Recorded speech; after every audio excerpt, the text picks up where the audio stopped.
Hello guys, welcome to another edition of School World where we discuss about football and other related issues. Indeed, in today's video, we're talking about the review between Chelsea and Borussia Dortmund that ended 1-1.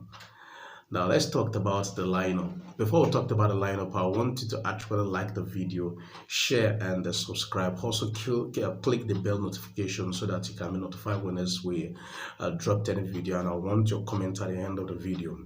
Now let's quickly talk about the lineup that Chelsea made use of. Kepa was in goal.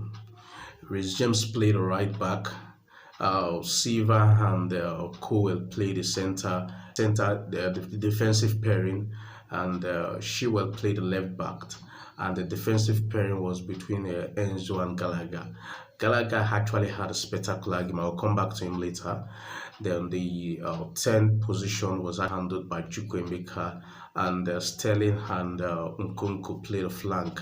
Then Nicholas Jackson played a striking line. Now, in the first half, the game was a little bit even, but Chelsea was a bit above Borussia Dortmund with respect to the various chances that it created. And I discovered something yesterday, that there were some mixed passes and issue with regards to Chelsea communication at the attacking phase. Now let's quickly talk about each player's performance yesterday. Now Kepa had a quiet game. Indeed, the goal that he conceded, there was little he could actually do with respect to that. There was miscommunication between the defense, and I don't blame Kepa for that. And I'll actually say the defense had a very brilliant game yesterday. The defensive pairing of Cole and Silva, I think, is an indication that Pochettino actually gave to Chelsea fans that this may likely look close to the lineup that is going to use against Liverpool as soon as the Premier League kick-starts in day one, because he gave them a substantial amount of time that they play almost 70 minutes of the game, except that of Christopher Nkunku that had an injury, and that injury it had in an even competitive game. I think that would have actually been a penalty, but this is actually a game, and the pitch did not actually do both teams well yesterday, because some of those chances that Chelsea were actually seeing, these were the chances that they were burying before then. So I really wonder why they miss. Yes, I'm not trying to create an opportunity or give them a reason or a yardstick why they had to miss some of the chances, especially that of Nicholas Jackson. He missed a lot of chances, but let's cut him some slack, because we've been able to see what he can do, and it's actually going to be a terror for defenders as soon as the Premier League kickstarts.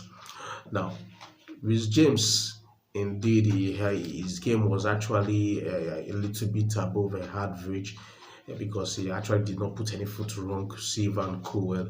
And for Chelsea fans, Cole finally assigned a long-term contract with Chelsea. So the old saga between Brighton and Disabi that they are going for Cole, he actually wants to see Cole and Moise Caicedo play together as a teammate as soon as the season kickstart. That has actually been thrown to the dustbin. Indeed, it's not anything that we need to talk about, because Chelsea has made a stand clear over and over again that this lad is not for sale. He's actually one of the lads that is going to be the future of Chelsea and probably that of England, because the lad had a nice attributes. I could see his line breaking pass that this guy is actually playing. I never knew how good it is until the preseason started, because that was when I really decided to focus on this player and see if actually the various speculation that people are talking about this player is in line with what the guy had. And when I saw him, indeed, I paid close details to him yesterday, and I think that this lad is actually a top-notch defender, and Chelsea did a very good job. That's why sometimes your scouts, your feeder team, very key, because if you can be able to bring some of these players from the youth team into the national team, is going to help the team a lot. Now, Shewell, what a lovely game. This guy is very, very fit. You could see the way he's bumping the flank. He will bump to attack, really go back, cover up.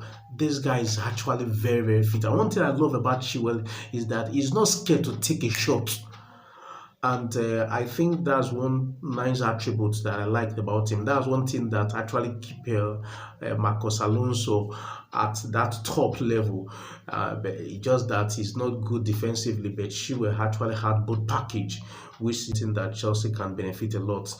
Now, very well. And Gallagher had a fantastic game yesterday. Gallagher has a fantastic game yesterday. Yes, I'll always give him the praises when it's due.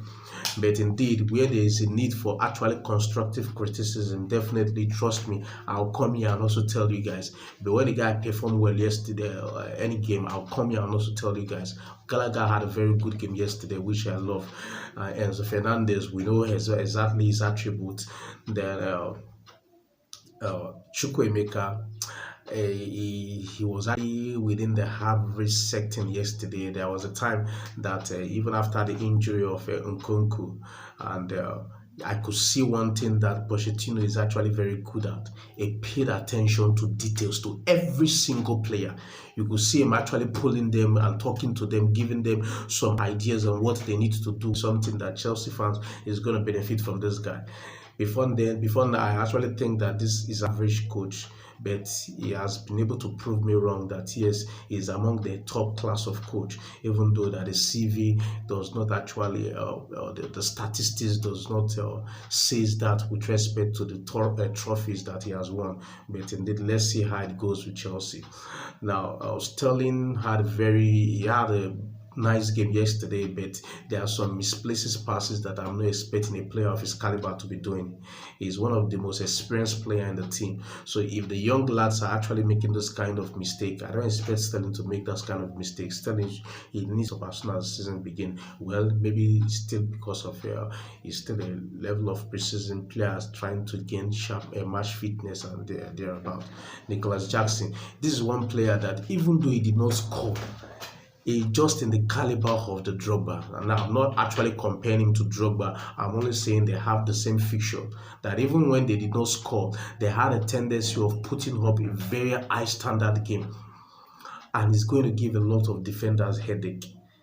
He is fit, he is strong, he has speed, and he can actually put up some tricks. He can dribble, which is actually something that I love about Nicholas Jackson. Now, let's talk about some of the issues that I noticed yesterday. Now, one thing I love about the Chelsea team now is how they defend. They go to pack like a lion looking for a prey to devour. You could see all of them going in pack just to suffocate the opponent so that the opponent cannot have any space to actually distribute the ball. That's why in the course of the first 15 minutes, Dortmund, they were unable to breathe because Chelsea was just on their face. Yeah, we are here. And that's one nice thing I love about the Chelsea team yesterday. But one thing I don't really like is the various chances that they missed. They missed a lot of chances yesterday. And like I said initially, maybe the pitch is the cause. But we'll see as soon as the season kickstarts. I don't want them to miss those kind of chances because when you miss those kind of chances, you can easily be punished when the opponent had just one, which is actually what happened yesterday. In fact, the way it was going yesterday, I never thought that any of them could score until Boston, the young striking lad, did that return looping header as soon as from a set piece. And one thing I've seen is that Chelsea, they have improved in attacking set piece, which is lovely because last season set piece really no way for Chelsea. When they have set piece, the defenders, the opponent will just relax because they know definitely these guys can't actually do anything. Then at the second half, there after 70 minutes, there were some changes. Gusto came in. That is actually a very lovely player, Malo Gusto. Indeed, I'm seeing it that yes, whenever Reece James gets injured, Chelsea they are covered in the right back. Cucurella came in. Cucurella, well, let's not lash out on any player yesterday in the course of the game, but Cucurella needs to step up just like the way Gallagher stepped up. Matson came in, but I don't know. There's something that is so special about the Matson. He is a left back, but Pochettino is doing wonders with him. The kind of attacking instinct that this guy had, wow. is mind blowing. Humphrey came in, indeed, he's a young player, but those young players they play. Sometimes you wonder to think that this guy 25, 27, he's just 19 years. But you could see the confidence with which he possessed, the charisma that this guy holds. Taking the ball, he's so calm under pressure. I love that about him. And Lewis Hall, he put up a good shift yesterday when he came in. So actually, a rundown of the preview of the game that Chelsea played with Borussia Dortmund. Is the last game of the preseason. I believe by tomorrow they will be flying down to London. Preseason said they are going to have training Fridays, Saturdays, then Sunday and Monday is going to give them off. Then on Tuesday they will prepare fully well for the Liverpool game. And from what I saw yesterday, it's just some minor details that Pochettino need to fix in the team. Chelsea, they are good to go. So I want you Chelsea fans to drop a comment with regards to the game that happened between Chelsea and Borussia Dortmund. Tell me what you liked about Chelsea. Tell me what your expectation are with respect to the game. I would love to read your comment. Come on, let's go.